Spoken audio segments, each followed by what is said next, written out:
इस वक्त हमारे खास मेहमान मौलाना रशीद जी हमारे साथ मौजूद हैं और आज हम बातचीत करने जा रहे हैं उस मुद्दे को लेकर के जिस मुद्दे को लेकर के भारत में लगातार दोहरापन या दो राय दिखती है।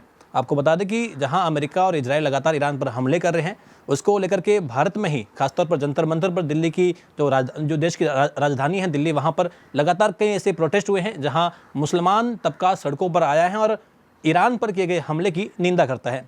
खamenei की मौत पर भी भारत में मातम देखने को मिला था, लेकिन अब एक बार फिर से जहां पाकिस्तान लगातार काबुल पर अटैक किया और जहां 400 लोगों की वहां पर मौत की खबरें भी आ रही है, उसको लेकर के सड़कों पर कोई ऐसा मंजर देखने को नहीं मिल रहा है। जो दोहरा रवैया है, क्या मुसलमान अपने आप को कन्फ्यूज समझ रहा है? क्या जहां बात आती है ईरान में किसी हत्या की, वहां पर भारत के मुसलमान सड़कों पर आते हैं, लेकिन जहां पाकिस्तान जैसा देश काबुल पर मुसलमानों पर अत्याचार कर रहा है, वहां पर इनकी चुप्पी क्या सवाल निशान खड़े करती हैं? सर, बहुत बहुत स्वागत है आपका। हमने आपके कुछ वीडियोस देखे हैं जहां लगातार आप इस बात को कंडम कर रहे हैं कि पाकिस्तान ने जो कायरतापूर्ण हरकत की है वो निंदनीय है, लेकिन सवाल यहाँ पर ये बनता है कि क्या भारत का मुसलमान कन्फ्यूज है? क्या वो समझ नहीं पा रहा है कि मानवता क्या है और इस्लाम उन्हें क्या कह रहा है? क्योंकि हम देखते हैं कि जब अमेरिका, इजराइल ईरान पर हमला करते हैं, जब फिलिस्तीन पर हमले की बात आती है, वहाँ पर भारत का मुसलमान सड़कों पर आता है, हाय तौबा मचाता है। लेकिन अब पाकिस्तान काबुल पर हमला कर दिया है, वहाँ कई बेकसूर जो लोग नशा मुक्ति के लिए वहाँ पर आए हुए थे, जो मरीज थे, उनकी हत्या पर भारत के मुसलमानों के मुंह पर चुप्पी देखने को मिलती है। क्या राय है इसके? कहाँ चुप्पी है? आपने तो खुद ही जवाब दे दिया कि मेरी वीडियो आपने देख ली जी। मैंने पाकिस्तान पर बात की है, तो चुप्पी कहाँ है? सड़कों पर वो मंजर नहीं है, आपने कहा है, लेकिन बाकी मुसलमान तो चुप्पी है। देखिए, ईरान के मामले में ईरान पर अटैक हुआ इसलिए मुसलमान सड़कों पर नहीं आया था, इसको क्लियर कर लीजिए। मुसलमान इसलिए सड़कों पर आया था कि एक ऐसा इंसान जो पूरे आलम इस्लाम का चहीता था, हम शिया ख़ास तौर से उसको अपना गुरु समझते थे, धर्म गुरु समझते थे, और सुन्नी मुसलमान भी उनसे मोहब्बत रखते थे, चूँकि उन्होंने पूरे आलम इस्लाम को जोड़ा। तो उसकी जो कायरतापूर्ण हत्या हुई, उनको जो शहीद किया गया, उसलिए सड़कों पर आए। आपने देखा उसके बाद में फिर एक स्कूल पर अटैक हुआ ईरान में, जिसमें 186 बच्चियाँ मारी गई, फिर तो कोई नहीं आया ना। तो पाकिस्तान ने भी जो हमला किया है अफ़गानिस्तान पर, इस पर सड़कों पर आने की ज़रूरत नहीं है। दो देशों का जो मामला होता है, किसी भी देश का मामला हो, उस पर कोई मुसलमान सड़क पर नहीं आता। हम सिर्फ आयतुल्लाह खामेनी साहब की शहादत पर सड़कों पर आए थे, वो हमारा अधिकार है, चूँकि हमारा जो अटैचमेंट आयतुल्लाह खामेनी साहब से, और मेरा नहीं बल्कि पूरी दुनिया के मुसलमानों का जो अटैचमेंट था, और उन्होंने जो एक जालिम जाबिर इंसान को एक मुंहतोड़ जवाब देने की जो हिम्मत दिखाई, उस पर हमारी जो अक़ीदत मोहब्बत थी उनके साथ में, इसलिए सड़कों पे आए थे। आपकी मोहब्बत हमने देखा है कि आप खामेनी साहब की अगर बात कर रहे हैं कि आपके रहबर हैं, मुसलमानों के रहबर हैं, उनके लिए मोहब्बत इसलिए सड़कों पर आ गए। हिजबुल्लाह के लिए कौन सी मोहब्बत थी? हमास के चीफ की जब हत्या होती है, वो तो एक आतंकवादी संगठन के चीफ थे, उनकी हत्या पर भी तो हर घर से हिजबुल्लाह निकलेगा के नारे मुसलमान तबका लगा रहा था। तो यानी कि आपके लिए खामेनी भी बराबर हैं और हिजबुल्लाह भी बराबर है, आपने दोनों को ही एक ही लाइन में खड़ा करके रख दिया है। आप लोग होमवर्क करके नहीं आते, बड़ी दिक्कत ये है। ना तो आज तक यूएन ने उसको दहशतगर्द तंजीम कहा है, ना हिजबुल्लाह को, ना हमास को, ना अमेरिका ने लिखित में कहीं कहा है, ना मेरे देश ने लिखित में कहीं कहा है। कहीं कहा तो बता दीजिए, आप बता दीजिए। तो आपके लिए बराबर है नहीं खामेनी और हिजबुल्लाह जो है आपके लिए? सवाल बराबर का नहीं, सवाल ये है कि वो दहशतगर्द तंजीम नहीं है। आपके कहने से थोड़ी हो जाएगी। नहीं, यहाँ तो चलो रहबर है इसलिए चलिए आप सड़कों पे आ गए। हिजबुल्लाह के लिए कौन सी आपकी मोहब्बत थी, या फिर कौन से ऐसे आपके रहबर थे, वो किस मकसद की वजह से तब लोग सड़कों पर आए थे? नहीं, दिक्कत क्या है, आज तरुण के लिए लोग सड़कों पर नहीं आ रहे हैं। किनके लिए? तरुण जो हत्या कांड हुआ है उत्तम नगर, नहीं आ रहे हैं? बिल्कुल आ रहे हैं। फिर उनसे क्या मोहब्बत है आपकी? तो निर्मम हत्या हुई है उनकी, धर्म के नाम पर हत्या हुई है उनकी, एक मामूली सी बात पर। धर्म के नाम पे नहीं हुई, यही तो चीज़ आप लोग समझ के नहीं आते। तो जो हिंदू सड़कों पर आ रहा है वो ऐसे ही आ रहा है? वो ऐसे ही आ रहा है। अच्छा। वो ऐसे ही, ना तो धर्म के नाम पे हत्या हुई। मैं 10 वीडियो आपको दे दूं, वहाँ गली की औरतें खुद कह रही हैं कि ये तो शराबी लड़का था और इसके साथ में आए दिन झगड़े होते थे। और यहाँ अच्छा ये नहीं सर, अब झगड़ा इतना हुआ कि वो ठीक है, चोट लग गई और वो मर गया। आप देखिए इधर जितने लोग हैं उनके सरों में टाँके हैं। एक लड़का आईसीयू में था, वो मर गया।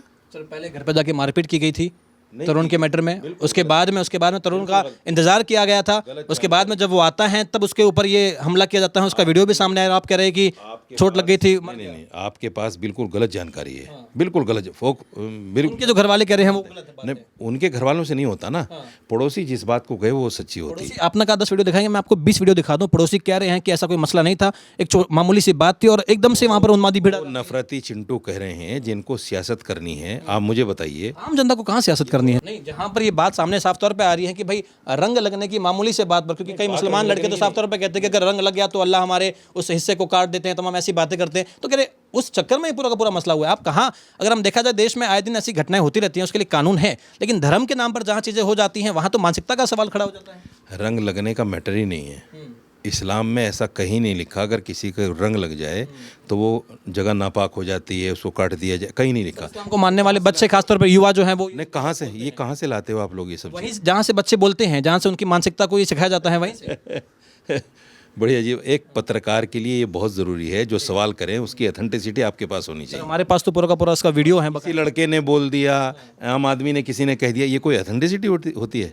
आपके पास उसका नहीं मानसिक, फिर वही मानसिकता। ये कौन सी मानसिकता है? तरुण के नाम के ईद पे खून की होली खेलेंगे, ये कौन सी मानसिकता है? बात करेंगे इस पर आप?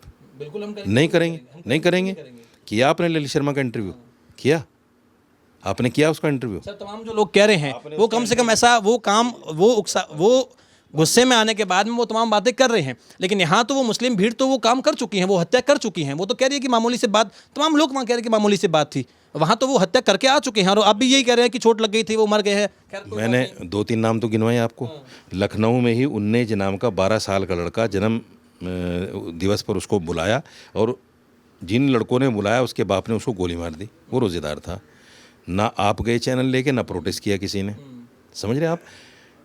मधुबनी के अंदर बिहार में मुखिया परिवार ने एक रोशनी नाम की औरत को खंबे से बांधकर मारा और मारते मारते उसकी हत्या कर दी। आप चैनल लेकर नहीं गए उसके पास, ना उसके लिए कोई प्रोटेस्ट हुआ। वो इंसान नहीं है। अगर मुसलमान मर जाए तो इंसान नहीं है, हिंदू मर जाए नहीं। आपकी टीआरपी नहीं आती ना आप लोगों की। अगर मारने वाला हिंदू हो तो टीआरपी नहीं आती, इसलिए आप जाते नहीं वहाँ। तो कम से कम ये तो कह रहे हैं कि वो जो हुआ है वो घटना वाकई में निंदनीय है। कम से कम हम ये तो नहीं कह रहे हैं कि आपकी तरह की चोट लग गई थी, वो मर गए हैं, और विवाद को आप पूरा का पूरा पलटा रहे हैं कि कह रहा हूँ, वो तो खुद तरुण जो थे खुद शराबी थे। ये बातें तो हमने भी नहीं सुनी है। मैं नहीं कह रहा हूँ, मैं आपको वीडियो भेज दूंगा। आप मुझे नंबर दीजिए, मेरे पास मैंने सेव कर रखी हूँ वीडियो। वहाँ जो पड़ोसी उसकी हिंदू औरतें हैं, वो हिंदू औरतें कह रही हैं कि भाई ये मामला डीजे का था, डीजे उसने बजा रखा था आवाज़ से, उसको मना किया गया, नहीं माना, झगड़ा शुरू हो उसी गया। दिन की बात कर रहे हैं। उसी दिन की बात, होली की बात। तरुण मौजूद था भी नहीं। हाँ, तरुण था वहाँ, तरुण के सामने। वो तरुण का नाम लेके बता रही हैं और उसकी माँ के बारे में बता रही हैं कि कोई दिन ऐसा नहीं जाता जिस दिन किसी बच्चे से इसका झगड़ा ना होता हो। अभी नई घटना का जिक्र कर रहे हैं। मैं आपको बता दूं कि जो पूरा घटनाक्रम हुआ है उसमें वहाँ के जो लोग हैं, स्थानीय जो लोग हैं, उनका ये कहना है कि तरुण मौजूद नहीं था। तरुण बाद में जब आता है तब उस पर अटैक होता है। खैर, हम बात करते हैं, जब बात आती है पाकिस्तान को लेकर के, जब हम लगातार कह रहे हैं कि भारत में जो प्रदर्शन हो रहे हैं, हमने सड़कों पर वो माहौल नहीं देखा है। मुसलमान तबके पर लगातार ये सवाल खड़े होते हैं कि क्या कारण है कि वो पाकिस्तान जब हमला करता है, एक मुस्लिम देश दूसरे मुस्लिम देश पर हमला कर रहा है, वहाँ जब बेकसूरों की जान जा रही है, वहाँ जब मरीज लोग जो हैं, जो मासूम लोग हैं, उनकी हत्या हो रही है, तब सड़कों पर कोई रोष देखने को नहीं मिलता है। लेकिन जब फ़लस्तीन में कुछ होता है तो यहाँ लोग छाती पीटते हैं। असदुद्दीन ओवैसी हैं, वो लगातार कह देते हैं कि जय फ़लस्तीन के नारे लगा देंगे। अब सबके मुंह पे छुपी हैं, आपने कह दिया है, लेकिन बाकी मुसलमान तो चुप है। जो युवा मुसलमान है वो तो चुप है। क्या करें मुसलमान? खड़े होने चाहिए। क्या करें मुसलमान, बताओ क्या करें? कम आपके से कम दुख तो प्रकट करे अपना, सड़कों पे तो आए। तो हमने कर दिया, दुख तो हमने आपने कर दिया, बस ये फॉर्मेलिटी पूरी हो गई है। और कैसे होगा? तलवार लेके, मुसलमान का कोई हक तलवार लेके नहीं निकले, तलवार लेके बात तो करते हैं। पुलिस ने मतलब बात करते कि हमें भेज दीजिए, हम कर देंगे। आप कहें तो मैं आपके चैनल पे आह्वान कर देता हूं कि तमाम मुसलमान अफगानिस्तान के खिलाफ या पाकिस्तान के खिलाफ सड़कों पे निकले। करूँ? नहीं निकलेगा, आपके आह्वान से भी नहीं निकलेगा, क्योंकि जहाँ मुसलमानों की बात आती है वहाँ वो बैकफुट पे आ ही जाते हैं। ये आपकी सोच है। नहीं सर, हमने देखा है, सड़कों पे देखा है, हम तो वहीं आपको बता। नहीं, ये आपके, देखिए, जब पत्रकार के दिमाग में भी हिंदू मुसलमान फोबिया आ जाए। सर, सवाल आ रहे हैं, फिलहाल तो सवाल नहीं, ये फोबिया है। ये मुसलमान सड़कों पे नहीं दिख रहा है, हमें तो वो दोहरापन हमें सड़कों पे दिख रहा है कि छाती पीटने वाले लोग जो हैं उस मसले पर आ जाते हैं, लेकिन इस मसले पर सब चुप है। उस सवाल के पीछे का लॉजिक क्या है, इस पर नहीं जाते आप लोग। लॉजिक तो सब देखिए, फिलहाल तो यही है कि आपने तरुण की घटना का जिक्र किया, उसमें तो साफ तौर पर वहाँ के जो लोग कह रहे हैं खासतौर पर कि भाई ये मसला पूरा का पूरा एक मामूली रंग से शुरू हुआ था। लोग कौन होते हैं कहने वाले? जुडिशरी, हमारी एजेंसियां, कानून कहाँ है? लोग कौन होते हैं कहने वाले? लोगों को कहने से हो जाएगा? ये चश्मदीद हैं जो वहाँ हज़ारों की भीड़ में जा रहे हैं, लाखों की भीड़ में, चश्मदीद हैं ये? आप कह रहे हैं जर्नलिस्ट होकर कि ये चश्मदीद हैं, उनके लोग तो हैं सर, उनके जो सोसाइटी के जो लोग हैं वो तो उसकी बात है। सर, जो सोसाइटी के लोग हैं वो तो कह रहे हैं ना, भीड़ को चश्मदीद कह रहे हैं। वो तो कह रहे हैं कि इससे पहले भी मसले हुए हैं और लगातार वो जो परिवार हैं जिसके लिए आप अभी वकालत कर रहे हैं, उस परिवार पर भी आरोप लगते हैं कि वो मामूली से बात पर अगर कभी हनुमान चालीसा चल गई उस पर उन्हें आपत्ति हो जाती है। तो ये भी तो कोई मानसिकता के खेल है। अरे भाई साहब, मानसिकता सिर्फ आपको मुसलमान की दिखती है, हिंदू की मानसिकता पर कभी बात नहीं करेंगे आप। मानसिकता देखिए, आप गंगा नदी के किनारे इफ्तार पार्टी की जारी है, वहाँ पर जो है लगातार इफ्तार पार्टी में वो चिकन के टुकड़े जो हैं गंगा नदी में फेंक रहे हैं। अब ये भी तो मानसिकता है। गंगा जमुना तहजीब की बात की जाती है, लेकिन गंगा के अंदर ही उसे अपवित्र करने का काम। गंगा पवित्र है आपके लिए। कानपुर से लेके आगे चले जाइए आगे तक, गंगा के अंदर जितनी फैक्ट्रियों के सारे कूड़े जाते हैं, वहाँ गंगा नहीं है आपके। तो मुसलमान को हक मिल गया है कि ऐसा है, इसलिए वो भी ये काम कर सकता है। ये जो जमुना जिसमें पूरी दिल्ली का मलमूत्र जाता है, ये आपके लिए पूजनीय नहीं है। तो हक मिल गया है मुसलमान को अरे कि वो भी ऐसा कर सकता मतलब आप उसमें पेशाब डालो और हम हड्डी डाल दें तो हमारे ऊपर ऐतराज़। ये कौन सा सवाल कर रहे हैं? ये सवाल सरकार से होना चाहिए। ये सवाल सरकार से होना चाहिए और लगातार सरकार से सवाल ये होता है कि यमुना सफाई में दिल्ली में कई ऐसे इंडस्ट्रीज हैं जिनका पानी वहाँ पर जाता है और दूषित पानी जाता है, लेकिन इसका ये मतलब भी नहीं हो गया कि मुसलमान तबका इफ्तार पार्टी करे और उसमें जो है ये मास्क के टुकड़े डाल दे। ये सही है आपके हिसाब से? आपका जर्नलिज्म सवाल है, सलाम है। आपके हिसाब से ये ठीक है या नहीं? आपको सलाम है, आपको आपके हिसाब से ये ठीक है? कोई गलत नहीं किया। सर ने साफ तौर पे कह दिया है कि जो कृत्य किया गया है मुसलमानों के द्वारा खासतौर पर गंगा नदी के अंदर, वो गुनाह नहीं है और उसके लिए उन पर जो भी कार्रवाई की गई है वो कार्रवाई गलत है। उनका ये भी मानना है कि बिल्कुल जो वहाँ पर जो किया गया है पुलिस प्रशासन के द्वारा उन पर कार्रवाई की गई है, उस साफ तौर पर ये गलत भी बता रहे हैं। और झूठ जोड़ दिया आपने। आपने तो अभी कहा है कि ये गलत भी है, कार्रवाई नहीं होनी मैंने कहा मुसलमान देखकर कार्रवाई हो रही है, पर कार्रवाई गलत है, ये भी तो आप मानते हैं? मैंने कहा मुसलमान देखकर कार्रवाई हो रही है। मुसलमान देखकर के कार्रवाई